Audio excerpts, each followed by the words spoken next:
Popo, l'âne explorateur. Chapitre 1. Le départ. Ce matin, c'est un matin comme les autres à la ferme. Les animaux s'éveillent d'une douce nuit. La rosée est venue disperser des gouttes perlées sur les champs et Cocorico le coq, déjà grimpé sur le plus haut toit de la ferme, s'apprête à en réveiller les occupants. Pourtant, il y en a un qui est debout déjà depuis l'aube. Dans son box, Popo s'agite dans tous les sens.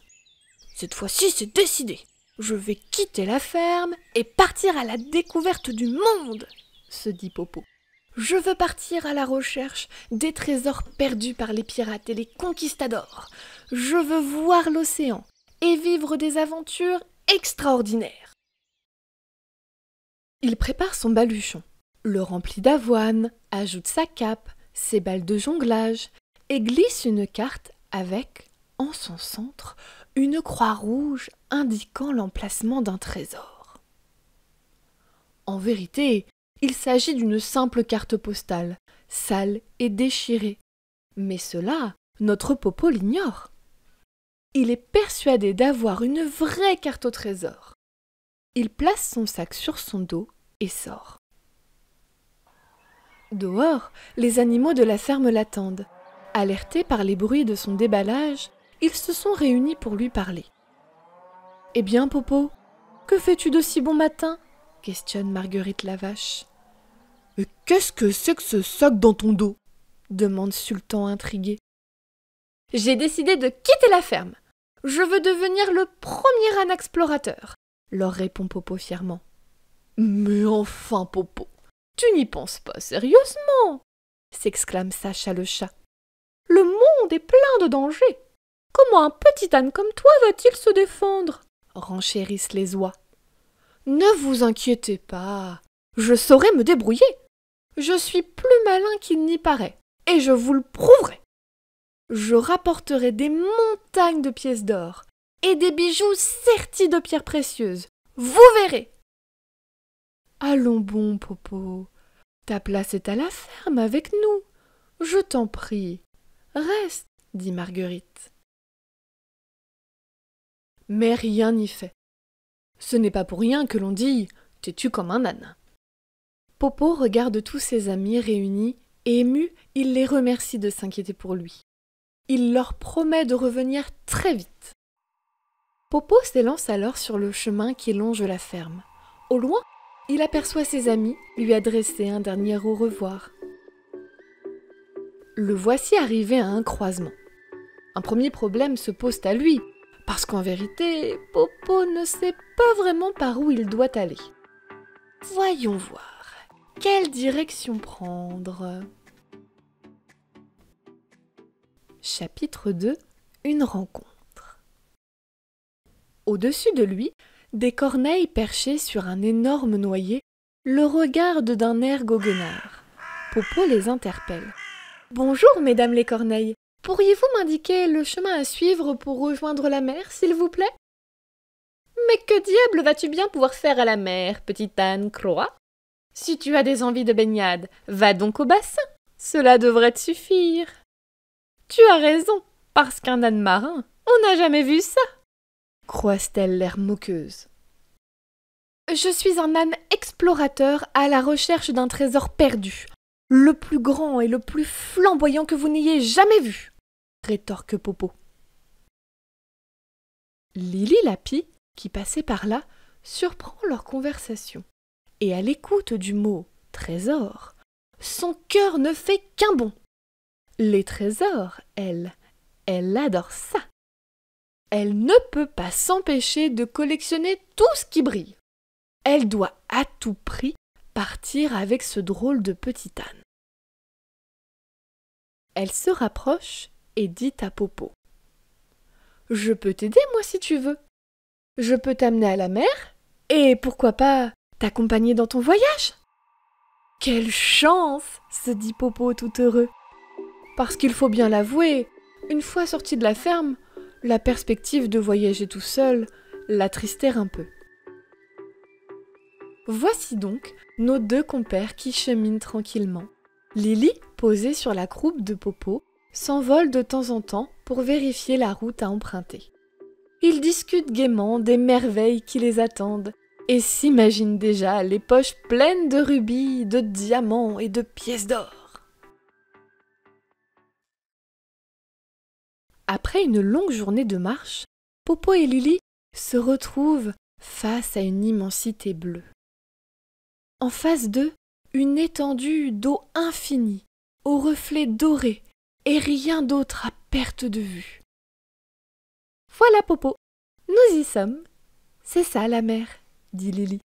« C'est incroyable, » dit Popo ébahi. « Maintenant, il nous faut un moyen de traverser cette prairie bleue, car d'après ma carte, le trésor est de l'autre côté. » Ils descendent la falaise, puis se dirigent vers le port, où virevoltent mouettes et goélands, à l'affût d'un poisson abandonné par les pêcheurs. Lily aborde un goéland posté sur un ponton. « Bonjour, monsieur. Mon ami et moi souhaiterions nous rendre de l'autre côté de la mer. Pourriez-vous nous indiquer un moyen ? » « Je vois pas 36 solutions pour vous. La meilleure façon de traverser, c'est d'entrer dans le gros ventre de métal là-bas. » Il désigne du bec un ferry qui relie la côte à l'Angleterre. Lily n'est pas très emballée. Cela lui rappelle une histoire qu'elle a entendue un jour qu'elle nichait dans une arbre près d'une école. Celle d'un petit garçon prénommé Pinocchio qui se faisait avaler par une baleine. « Vous êtes sûr qu'il n'y a pas d'autre possibilité ?» demande Lily anxieuse. « Ton copain l'âne peut toujours essayer de nager dans les courants de la Manche. Et toi, on verra si tes petites ailes de moineau réussissent à t'amener de l'autre côté !» répond le goéland, visiblement agacé. « La mer n'est pas affaire d'amateur, ma petite. Je vous ai répondu, alors maintenant, fichez-moi le camp !» Chapitre 3. La traversée. Lily s'envole pour rejoindre Popo et lui rapporte les paroles du goéland. « Bon, eh bien, allons-y. Il doit bien y avoir un moyen de rentrer dans cette drôle de boîte. »« Tu es sûr que c'est une bonne idée ? Je ne crois pas que les hommes vont nous laisser voyager avec eux, tu sais. Il va falloir faire preuve de discrétion. » La discrétion, ce n'est pas vraiment sa spécialité. Mais Popo refuse d'abandonner, maintenant qu'ils sont si près du but. Nos deux amis se dissimulent au milieu des caisses et des filets de pêche et avancent doucement vers le ferry où se finit l'embarquement. Tous les passagers sont maintenant à bord et il ne reste plus qu'à faire monter les véhicules. Voyons, comment faire ? Popo regarde autour de lui et soudain, il aperçoit un camion de transport avec à son bord des chevaux. Il sort sa cape de magicien et dit à Lily : « Aide-moi à placer ma cape sur mon dos, je vais me faufiler dans le camion là-bas. » Arrivé devant le camion, Popo examine les occupants. Ce sont 3 magnifiques chevaux, à la robe noire et à la crinière frisée. Ils ont participé à un concours et rentrent chez eux. « Salut les gars ! Dites, j'aurais besoin de votre aide. Je dois absolument monter sur ce bateau. Vous voulez bien me cacher avec vous dans le camion ? » Les chevaux le regardent de toute leur hauteur. « Mais pour qui il se prend, ce petit bourricot ?» s'exclame le plus trapu. « Allez, soyez chic, les gars. Après tout, on est comme qui dirait cousin, » dit Popo en leur adressant son plus beau sourire. « Tu m'amuses, » dit le plus grand. « Vas-y, grimpe. Ça nous fera une distraction pendant la traversée. Poussez-vous, les gars. Faites une place au gringalet. » Popo se faufile dans la remorque. Le camion démarre et entre dans la cale tandis que Popo piaffe d'impatience. L'ancre se lève et la corne résonne dans la brume qui tombe. Les moteurs du bateau se mettent à vrombir. Après 1 heure en mer, voilà que le vent se lève. La houle, de plus en plus forte, fait tanguer le ferry. Et Popo sent son estomac faire des bonds à chaque nouvelle vague. Le teint verdâtre, il se dirige sur le pont et les embruns viennent lui fouetter le visage. Il lève les yeux et aperçoit Lily qui a déployé ses ailes et plane tout en suivant les mouvements du vent. Elle semble beaucoup s'amuser. Popo l'envie un peu. Comme ça doit être agréable de voler.